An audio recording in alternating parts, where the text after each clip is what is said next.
I went to a 3D movie last night. I love 3D. To me, it's realistic entertainment, but it's way more than that. Today's Big Eye, we're going to show you a car that has been designed using a 3D printing method. It's called the Irby. This is it behind me. Now, it doesn't make sense when you say that, because what has printing got to do with designing a car? But first of all, let me just tell you about this car. It's an electric car.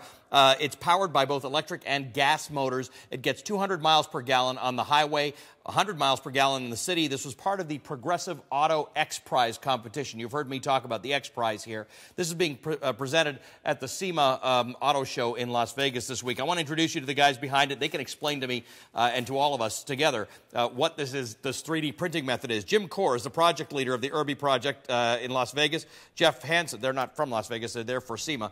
Jeff Hansen is the development partner of at Stratasys, also part of the Irby project.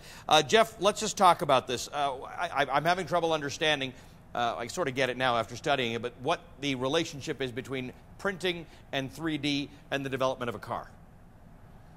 Sure. It's the process of taking an electronic CAD file and outputting into one of the Stratasys 3D printers and producing a 3D model. Okay, CAD file, for my audience, is the software that everybody who designs something in the physical world uses. Architects use it, builders use it, designers use it. That's correct. So what you do, you've got this design, and then what happens? It prints out. What does the device do? Well, the device prints using a plastic media, and it layers the material layer by layer, and it grows the model until the model is complete. So literally, you're added the fabrication. So the word printing is sort of a misnomer. This machine outputs a model of something that was designed. That's correct.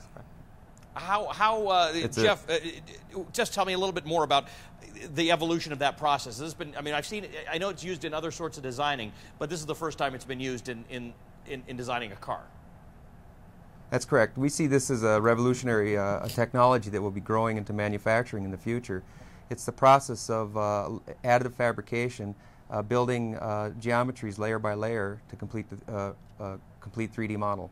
All right, Jim, what this design of this car was important because it has led to a car that is very, very fuel efficient, a sort of a prototype of the car of the future. Tell me a little bit about the Irby. Sure. The Irby started with designing the aerodynamics first, and then putting all the stuff inside the car. So we had to start with a body that was extremely aerodynamic. So the first thing we did, here's a picture of the car, or the model of the car.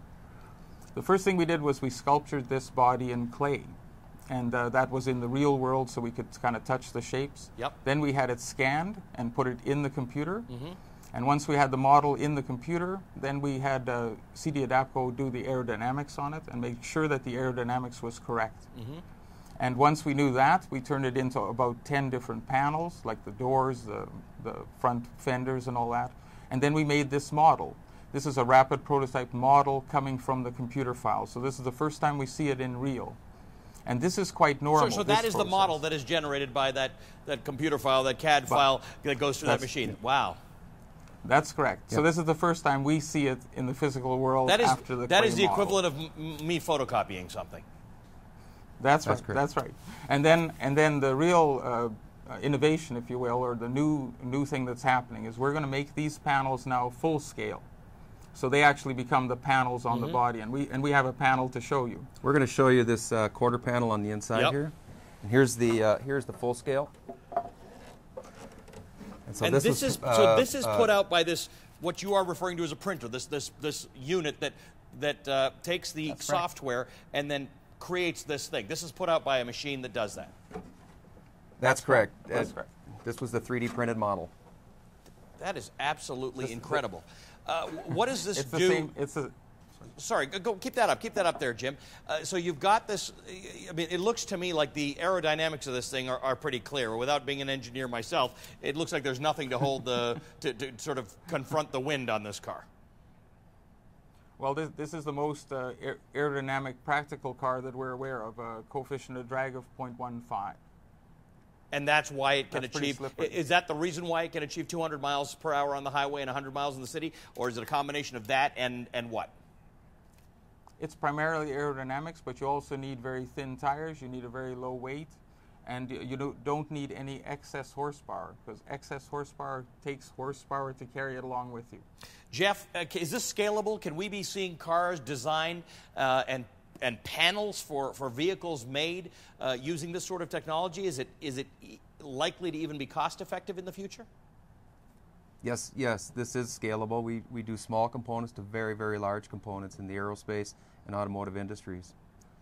Wow, excellent, guys. Thanks very much. I mean, this is just hard to wrap your head around that the device that you guys think of as a printer came out with a car and can actually build the components that go onto the body of that car. Great to talk to you both. Jim Corr is the project leader of the Irby project. Jeff Hansen is the development partner at Stratasys, also part of the Irby project.